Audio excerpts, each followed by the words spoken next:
Hello Amiga coders, this is Photon again. The conclusion from last tutorial was that we need to finish our demo with some nice touches to make it match the music, and maybe also, fade in some things and stuff like that. So what I did in the meantime was upgrade. What I did in between the tutorials was to release a new version, the final version, as far as I'm concerned, for the time being anyway, of the player play routine. So I showed you how to include P6109, and now I ask you to include instead P6110, which is the latest version, with especially a fix for modules that use pattern loops inside patterns. My module doesn't, but it's a good exercise, so I've prepared this tutorial and I replaced this include name with P6110, put the play routine in my working directory, in its own directory, and copied and pasted the options. That's what I did, so it's a good exercise, I guess. So if you want the latest version, then upgrade. So let's see where we are.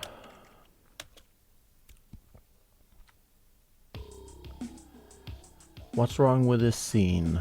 Well, you're asking me. Well, I don't know. I'll have to just try things and see what looks good. First of all, I think the bounce is too fast. Also, it contains... we should replace the scroll text with something interesting instead of a test text.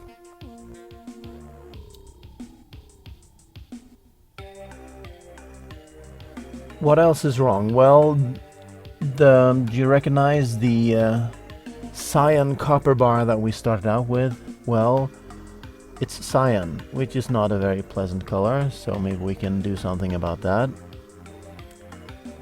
Also, it's a bit lame, moving like that, and I think it's a summer song, sort of, so I was thinking we could tweak the background color towards blue, and remove those lame top and bottom bars. They were just there for explaining where the screen starts and stops. And we need to do something about the sprite. And I think it should just be something else and bigger, and it should move in a more interesting fashion. Also, I hope to show, maybe not in this tutorial, but when we finish the demo, it should have some transparency things, and I think we could add another effect, because we're not using that much raster time. How do you check how much raster time your routines take? Well, you could set the background color when you call the routines and set it back to black or something when the routines end. So, did we have a main loop somewhere? Yeah. So basically just change the background color to white.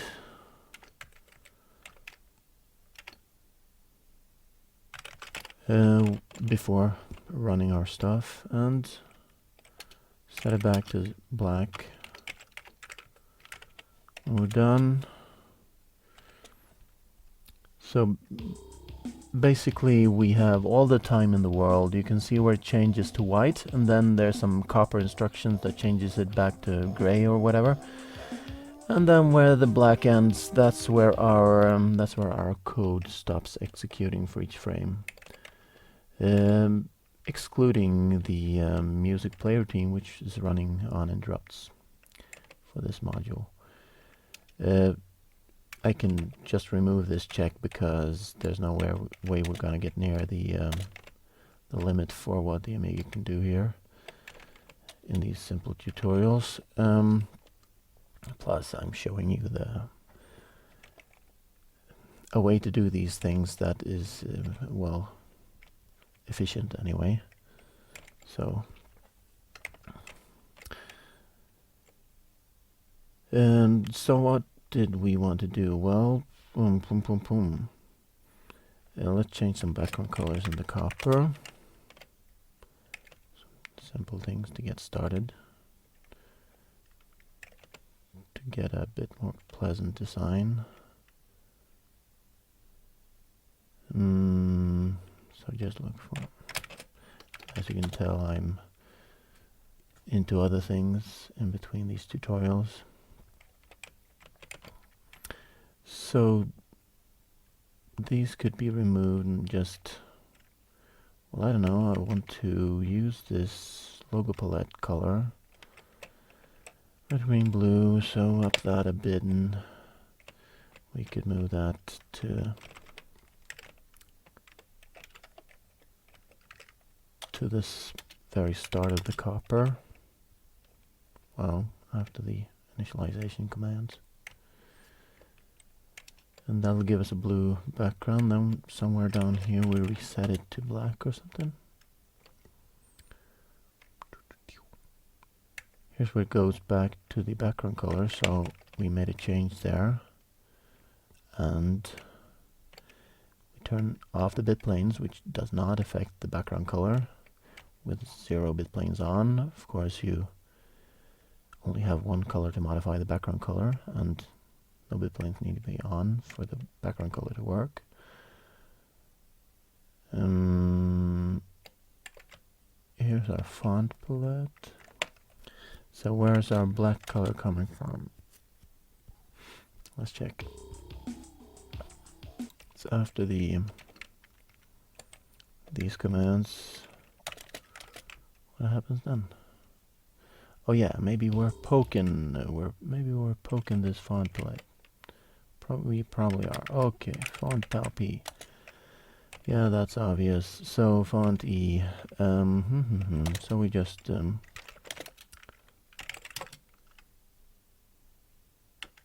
we should add 2 to this and add 8 to this and set 1 less color. We should not set the background color, and that should fix it, as long as we go down here and tell it to not, please not set that color. Let's try that.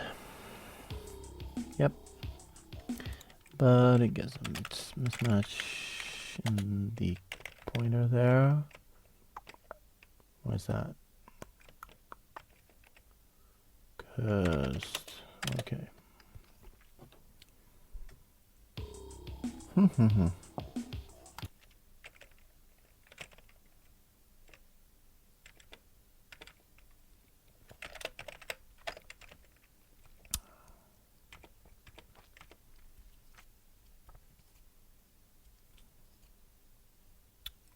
That's interesting.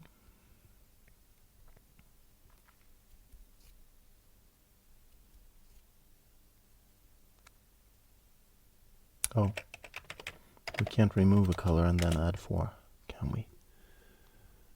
The whole point was, oh, that looks bad. And that's because the font was made for a dark background color, because the anti-aliasing colors were made for black. So we may need to change that.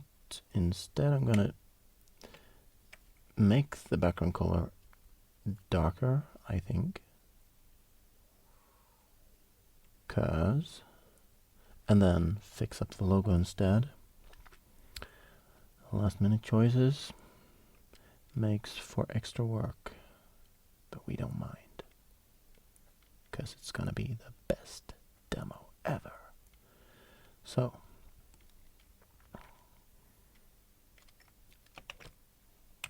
let's try some values.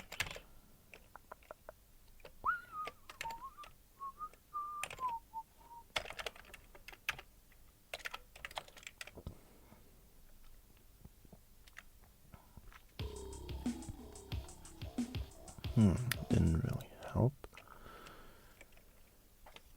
So, and we need to reset it. So 6, we're gonna make a symbol for this.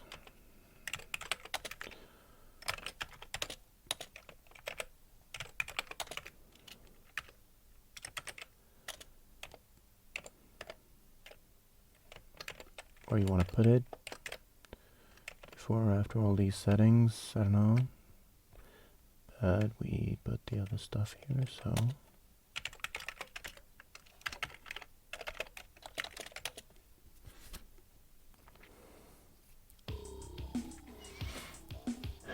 Better, I guess, but now the logo is borked. We're not gonna care about that right now. 2 to 4.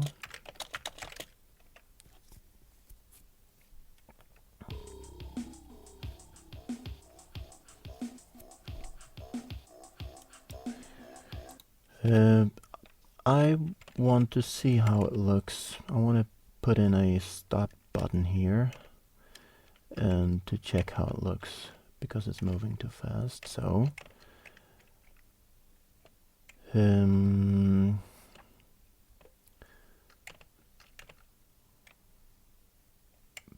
basically what you can do is do this and only do that if we're gonna bit test the right mouse button instead of the left one, and if it is not pressed, there's business as usual, and otherwise you waste a frame by waiting for the next line and branching back to main loop. This is a good, well, you can see the s.s thing here that I typed by accident. Well, you can use .b. What happens is that if you know the branch is not far off, you can save 2 bytes by 2 bytes of code in the memory. Make your demo 2 bytes shorter by explicitly telling the assembler that the branch is a short one. You can use the AO command to assemble and optimize. And the assembler will automatically set all branches and branches to subroutines and so on to the correct distances. So there is just a habit for me to type .s. .s is not compatible with all assemblers, so by all means use .b.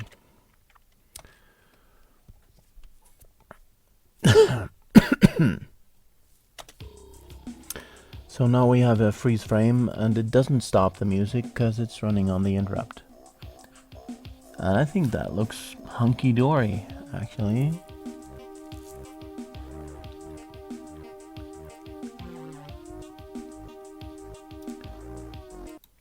But somehow I would like the background to be brighter. But I don't want to re-anti-alias the entire font, right? So somehow get a shade in there or some sort of split thingy. Depends on whether we want the future effect to be full screen or not. I think it should be full screen. So let's think about that. The very first raster bar we made that goes up and down across the logo. That one is causing a bit of a problem because if we put in a copper shade manually in the copper, just wait every 10 scan lines or so and increase the blue color upwards, then the weights will have to take that, and we would have to weave sort of weave our weights into the weights for the moving copper bar there. So that's causing a bit of a problem. So we'd need a think on that.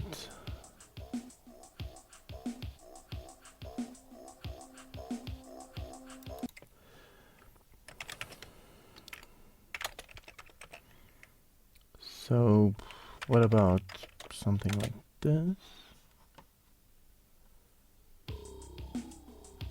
That does not look good at all for the font, that is. 2 to 5.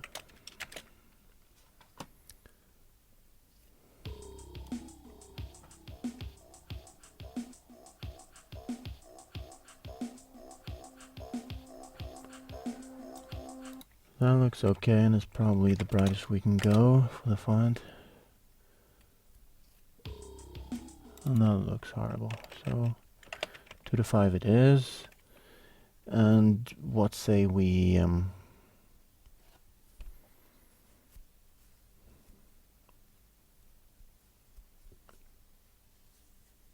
put the fade at sort of the top half of the bouncing scroller area below the logo, and have the brighter color behind the logo.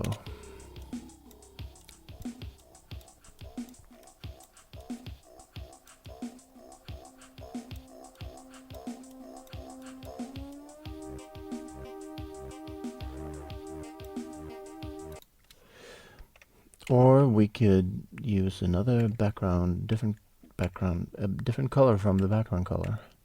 Use a foreground color. The drawback being that we'd have to use overscan, because otherwise it would, like the scroller, I guess, here. If you check the left and right edges of the scroller, you can see they end before the left and right edge of this recording window anyway. And they will also, I'm coding this for a standard 320 by 256 display, sort of. So there's a choice to be made there. But, well, we'll try it. What the hell? So what we have here is 2 to 5. I'm going to try 55A or something to just check what it looks like behind the logo there. And it actually looks pretty okay. 2 to A then.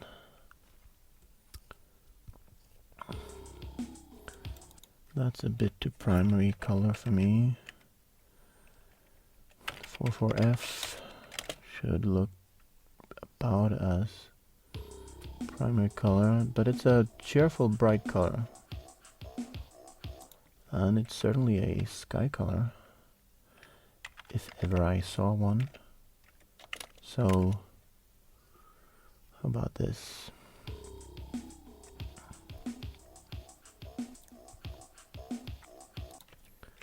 I'm just looking behind the logo now, and which will obviously need anti-aliasing, or who knows, maybe I'll completely replace it with something that looks better.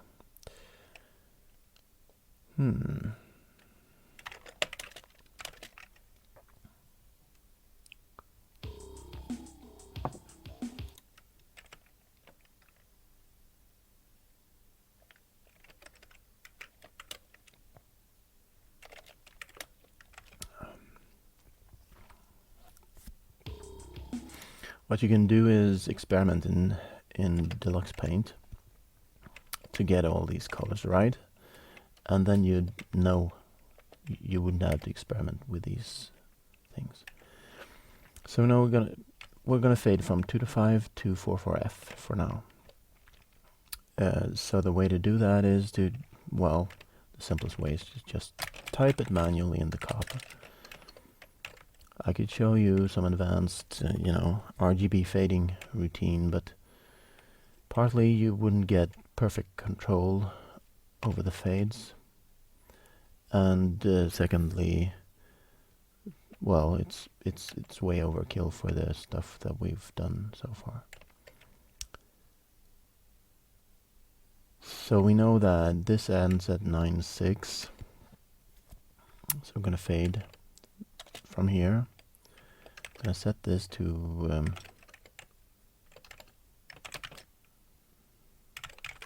gonna make a symbol for that. I'm gonna set this back to the original value. I'm gonna set logo BG color to 44F, was it? And we're gonna need, we can do this here just temporarily.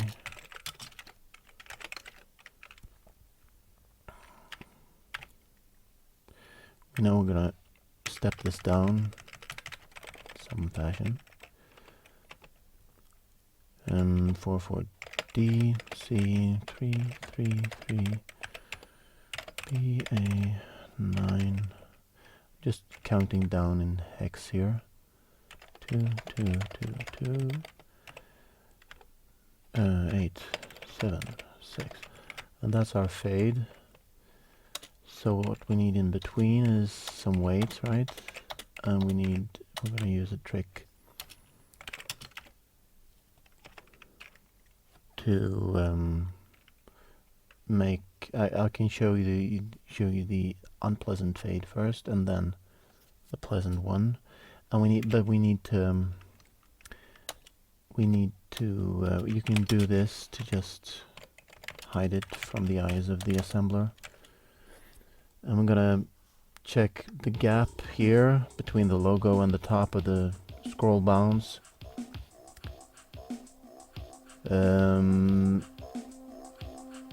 Which is something like 64 pixels, I guess. So how many colors? 4, 8, 9. So that's about 8, let's say 7 scan lines per color change. So you use your hexadecimal skills. You can, well, if you have Windows or Mac or whatever, you can use your calculator, set it in programming mode, and test your hexadecimal skills. Calculate these values if you want. I bet there's some online hex test thingy that lets you get a score or something on your hex conversion skills. Anyway, it starts at this address, this position, I mean.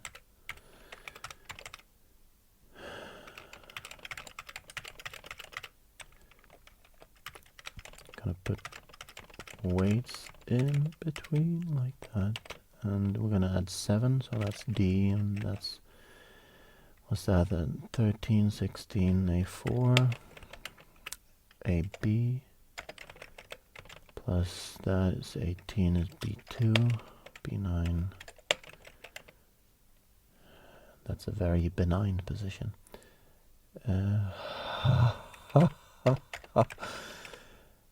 I make a joke. First time in history. So anyway, that's our weights there, and we have a fade from one value to the next. I'm gonna paste that in between. I paste it after the last position of that moving copper bar, which is after the waitress thingy is there, and that's gonna be too late, so we're gonna have to do something. Perhaps we could move the font palette. I'm gonna put it here, and I'm gonna move this up to here,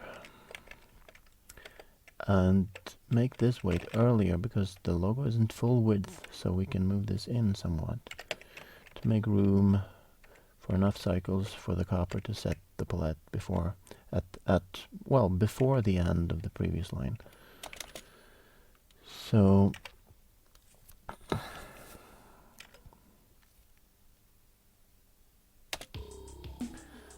well, that wasn't the expected result. So what did we do wrong?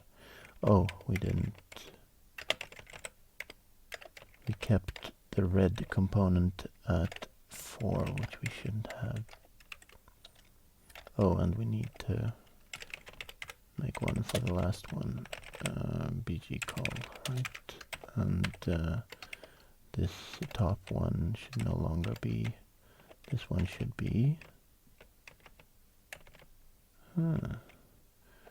Yeah, that's correct. And we should set the first one to logo BG call.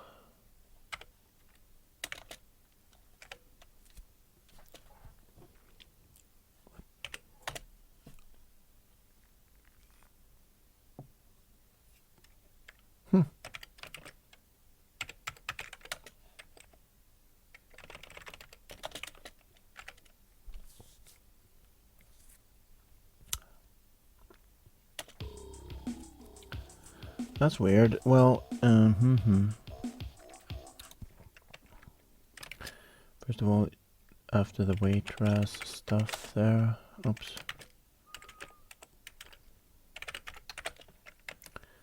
After this, it should of course be reset to the logo background color. Let's check that. Will probably not look very pleasant.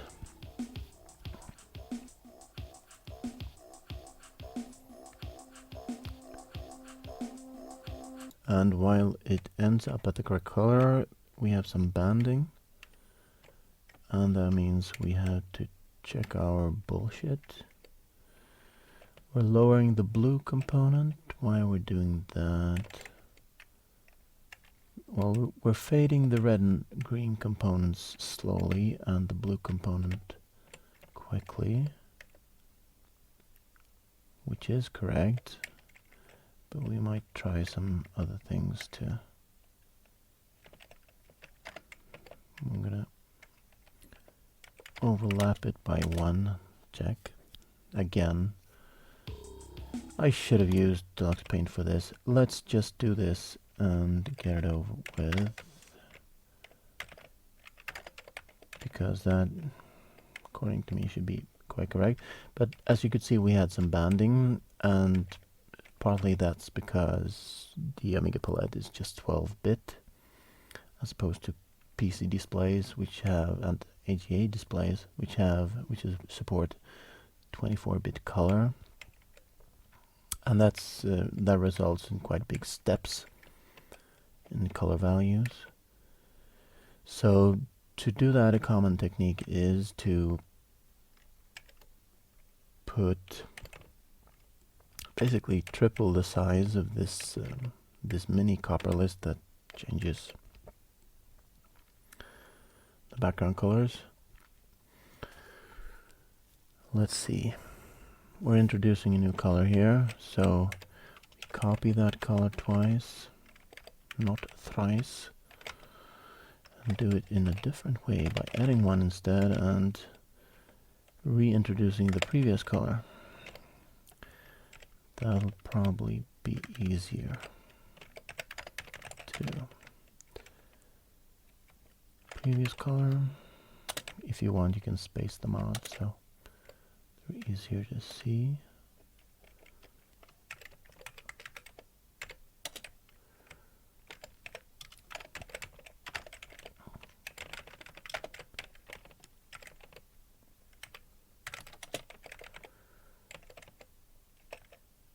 For 4C, remember you have to copy this. You shouldn't just add 1 to this.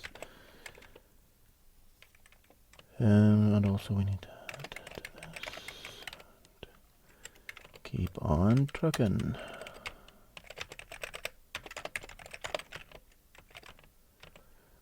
Was that 4-3C?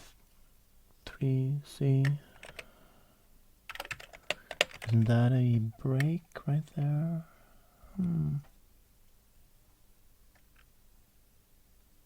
Oh well, as I said, just keep on trucking.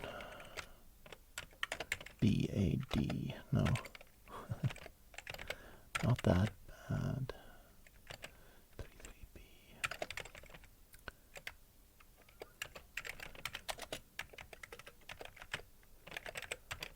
33B. 1, 2, and Roger, copy that.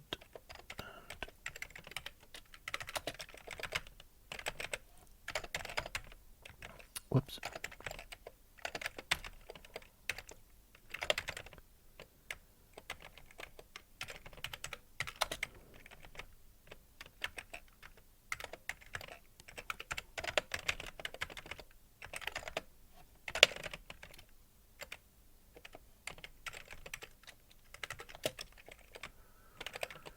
And soon we'll be done.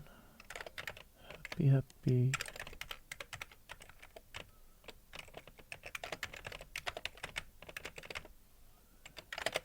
And we didn't fade out to our color, didn't we? Did we? So DC plus 7 is E.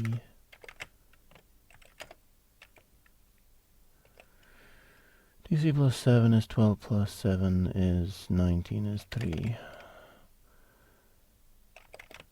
And that's our BG call.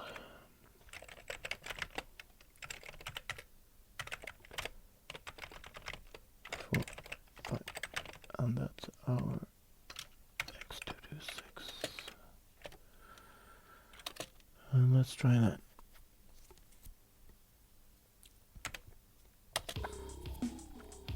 Well, it's a bit smoother.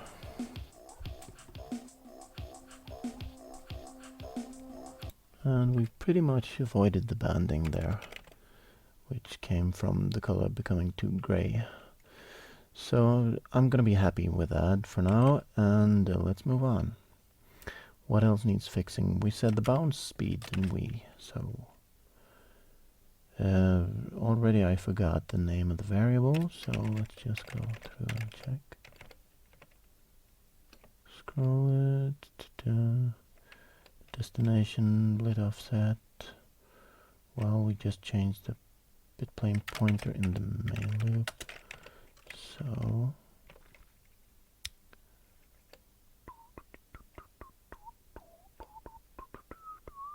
maybe just the weight. As you can tell, I've been away from the source a bit, so I don't remember how I did things.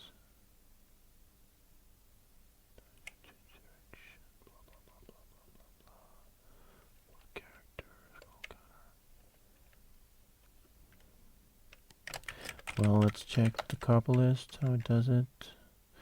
Well, we set the screen bitplane pointer, right? So screen BPLP. When is that touched? Well, it's touched in bounce scroller. Very logical.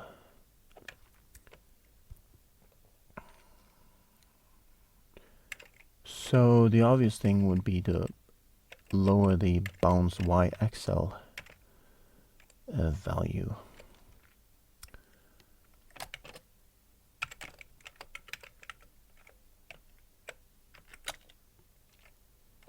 And that's already at its lowest value. You can't declare a word that is minus a half. So we need to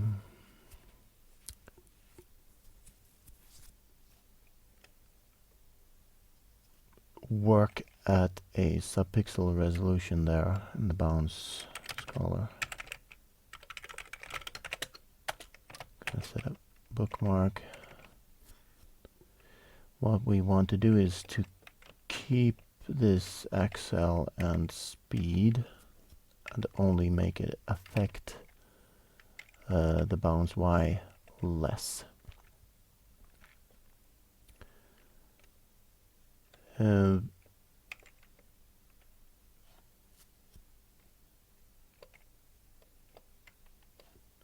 here we take the Y value as it is in pixels, multiply by a scan line and add it to the screen pointer, whereas we want to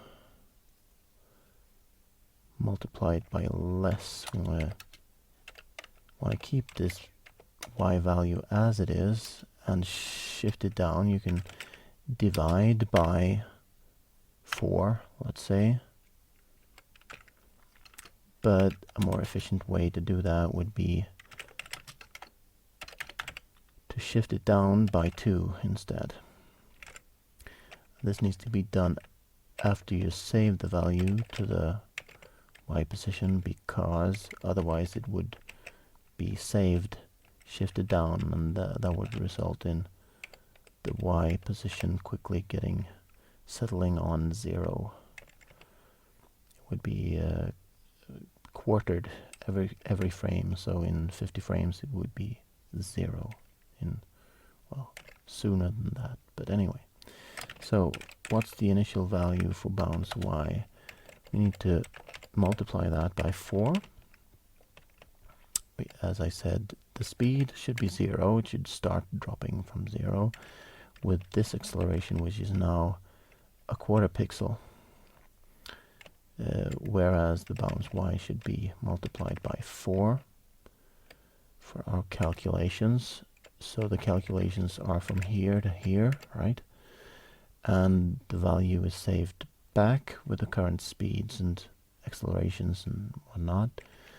This would likely need to be multiplied by 4, where we reset the speed. But otherwise it should be okay. Let's try that.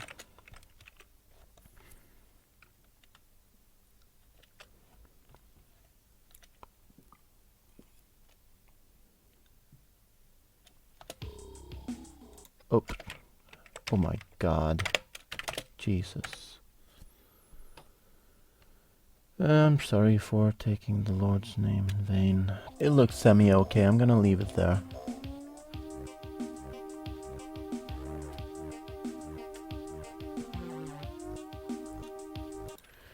We might even try this.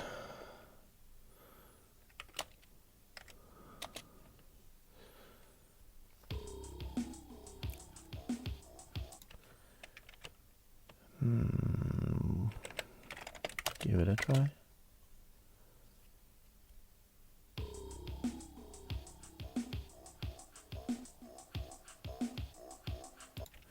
As you can see, the 48 was just the initial value, which will still need to be increased. Since we now shift down by 3, we need to up that by 8 to give it the correct starting position. Oh, looks okay.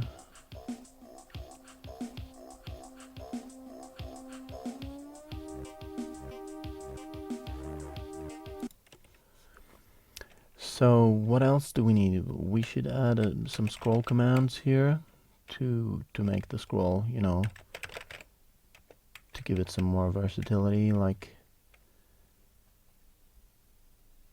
scrolling in slowly, or stopping completely, or stopping bouncing and stuff like that.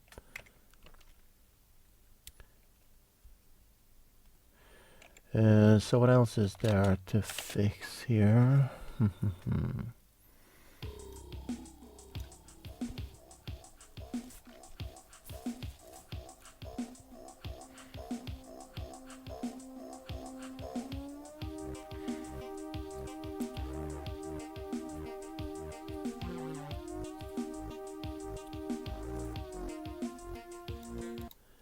Okay, so what I want to do is,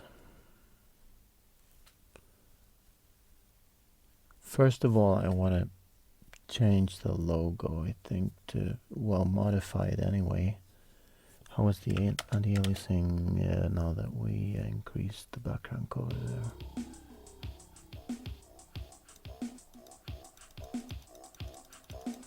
Basically, we could get away by just adding some blue to the anti-aliasing colors. So I'm gonna do that.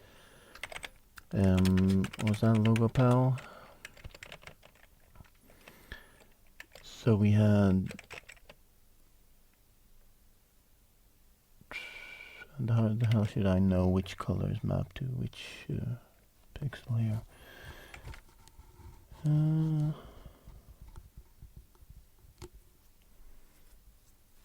Well, the ones with red components are of course inside the logo, and inside the logo the anti-aliasing works fine. So it's just the ones without red components that we need to look at. So that's a red color. That's a completely gray color. That's a very red color, which is the fill color. Boo, that's probably an anti-aliasing color outside. And the rest of these are... That's a red color. So it helps if you think these things out beforehand. But we don't care right now anyway. We're gonna set the suspected colors to, especially this one, to bright pink or something.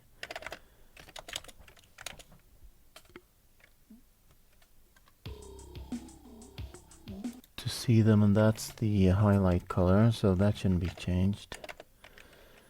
We have some in-between colors here. That's a dark gray, sort of. That's a medium gray. That's a half medium gray, so we have 3 grays here. So how about we check that color, if that's used. It is, but it's the dark color, so that shouldn't be changed. So we have the 2 anti-aliasing colors here. That's the light gray, and the other one is the medium gray. So to do that, we just increase the blue component, I think, because the gray was a little bit darker than this blue. I think we could try adding 1, subtracting 1 from the red green, and adding 1 to the blue. Let's try that for size. And immediately it's a little bit better. I'm gonna have a look at the dark gray color there, just to make sure I'm changing the correct pixels. Yeah, so that's not correct. It needs to be...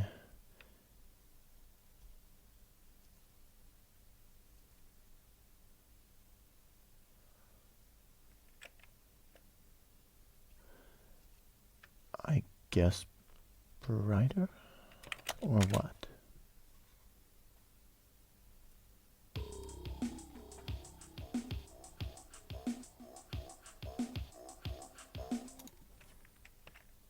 I'm not sure, but 447 was not the ticket, so 338 might be.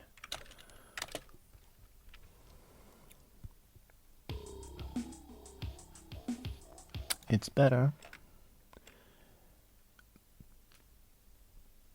but it needs to be more transparent to that bright color that we had for 4F.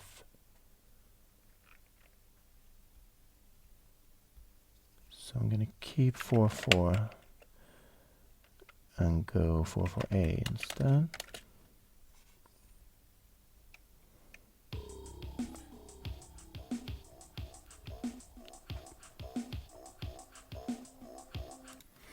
That's almost right. And by the way, this is not hardware, Amiga hardware programming. This is just design stuff. Yeah, that works. And the light gray is not transparent enough, so make that more like 44F. Oops, not that much.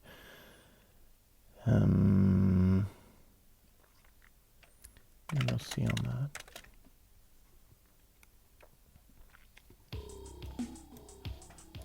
Sort of, kinda. still needs to be closer to the blue color, so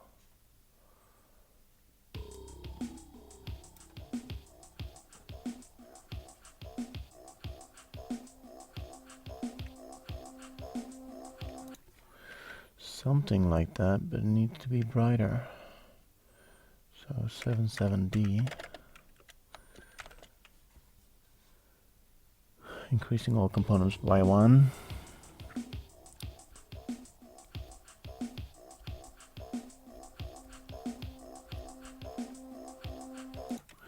Well, the problem is I think we're using that on the inside as well, so I'm gonna leave this little experiment for now and move on to the moving copper bar, which strangely the cyan colors work better now against the blue background, but green and red, well, I don't know about you, but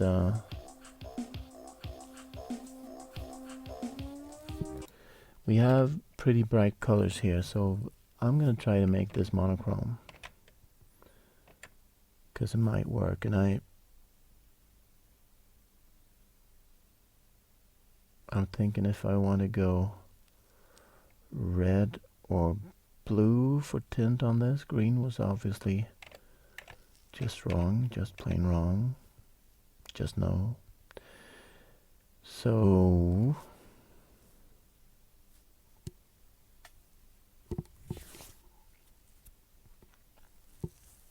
well, I'm gonna start with this anyway.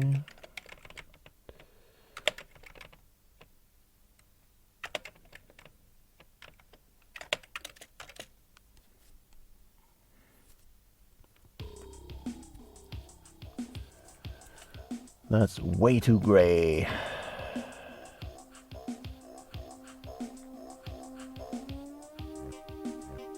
I think I want to go red on this. So, was the darkest color on that copper bar too bright?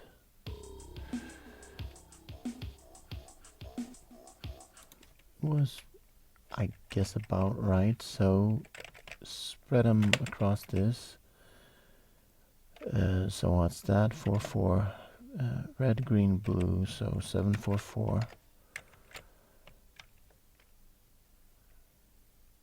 TAA. No. D 99.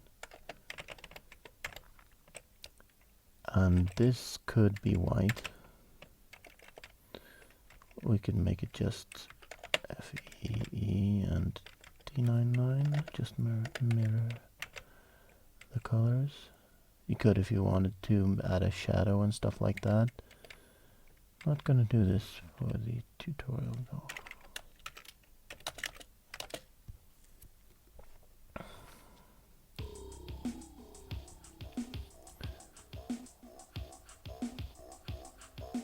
And that looks pretty horrible, if you ask me.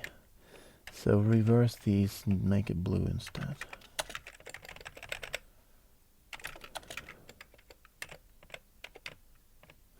I'm going to keep this at white. White is neutral. It might be that I just exaggerated the saturation on these colors. We'll know in a jiffy.